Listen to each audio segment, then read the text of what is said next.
Nightly greetings, one and all. William Theo here, homegrown and happy to be bringing you the latest events here at home and elsewhere on the planet and the newsmakers behind them in the last 24-hour news cycle. First up, the big question on the occasion of one of Secretary of State's visit today is America's word of reassurance it will stick to all the terms of the MDA and EDCA treaties and stand by the Philippines in the event of an armed attack.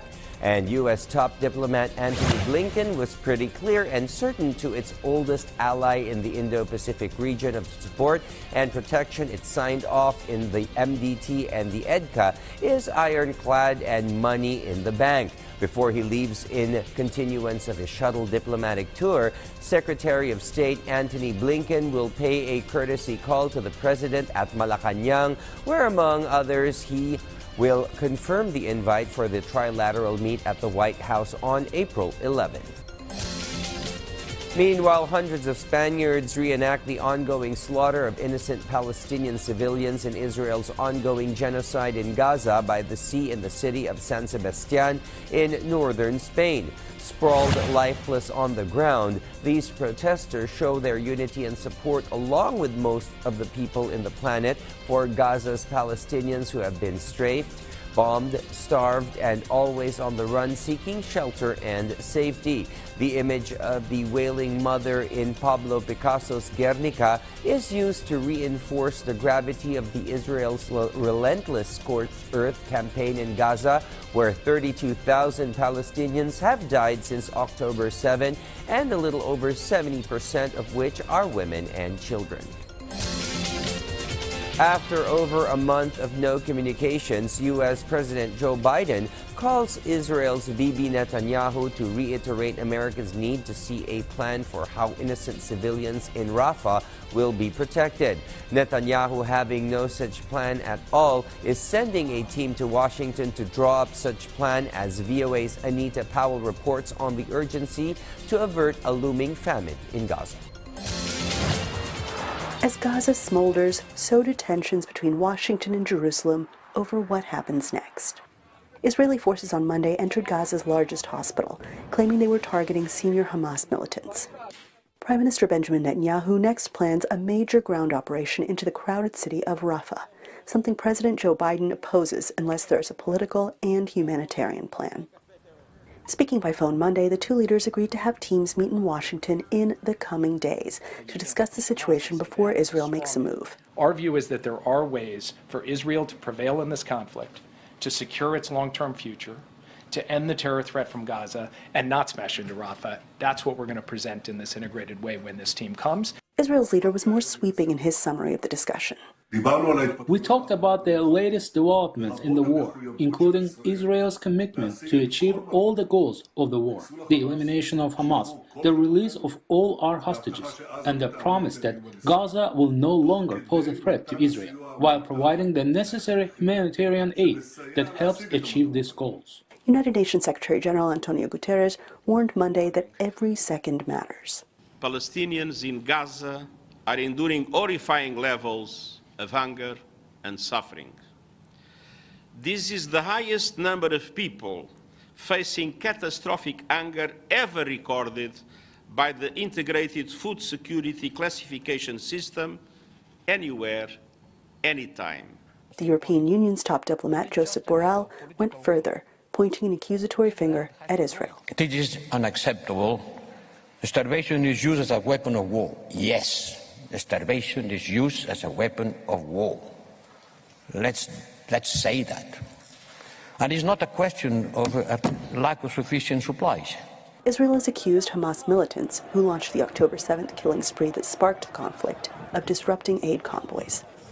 Analysts say that as Israel's main guarantor of security, the U.S. will pull lessons from its history and apply diplomatic pressure before resorting to putting conditions on military aid. The United States concluded, after more than 20 years of fighting in the Middle East, that the military piece is only the beginning.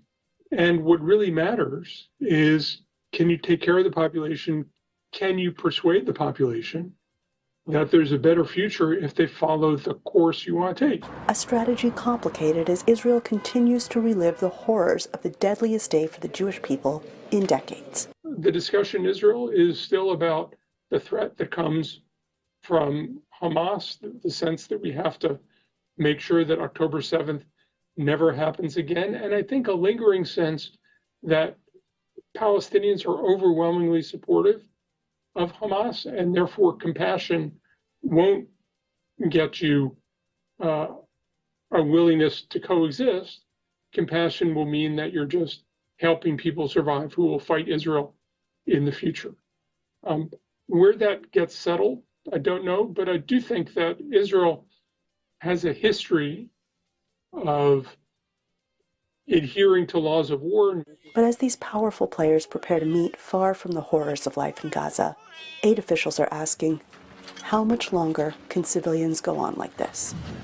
Anita Powell, VOA News, the White House.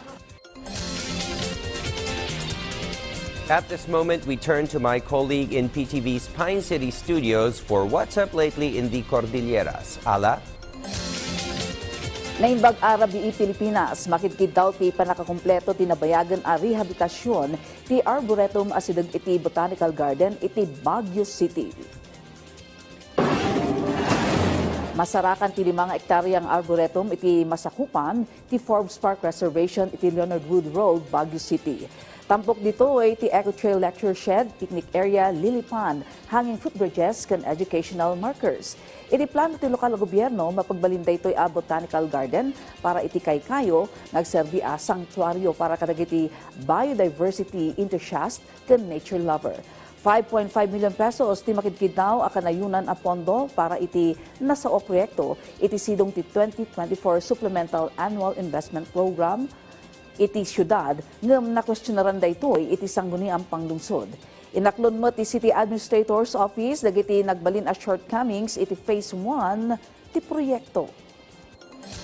Nagbayagan 5 years agon sa mutan ket ang gana tata it has not yet been opened to the public. So when there is a request for supplemental inclusion in the supplemental AIP, I ask how come? Why is it not yet opened? And why do we keep on appropriating money? Iti dadumapay adamag iti kabiitan a panawen. Maprubaranan ti singasing nga ordinansa iti syudad ti Baguio. Amang ipaay proteksyon kadagiti amin ay human rights defender. Sigun kini Councilor Arthur Alad-Iw, a co-author ti nasao singasing ordinansa napateg ti pangkaypasadaytoy nga inadapt metten dagiti daduma a local government unit iti paginyan. Maysa kadagiti pakasaknan a matutukan ti ikonkonsiderada kas tabu iti demokratiko a sosyedad. Iti agdama addan iti Committee on Laws iti sangguniang panglungsod iti nasao a singasing nga ordinansa. Kabayatan na, sigun kini Alad-Iw, higher level kan pang national itan ti advokasya na para iti human rights. May sang adlang ti panang suporta na iti nasao nga ordinansa. Importante po kasi ito lalo na sa ngayon na marami sa mga leaders natin in the civil society organizations and even in what we call this the government are being red tagged. So in this case, if this will be approved, it will actually some sort of criminalize red tagging because it impose penalties. Dagiti damdamag, manipod dito'y PTV Cordillera. Siya ni Ala Sunduan. Naimbag Arabi. Thank you, Ala, and that is all she wrote for tonight's show. Join us again tomorrow, same time, same location on your remote and browser for the latest breaking here and elsewhere on the planet. And never forget to be kind, play nice, give thanks, and stay connected while you catch the news right here. William Theo wishing you all a restful night ahead.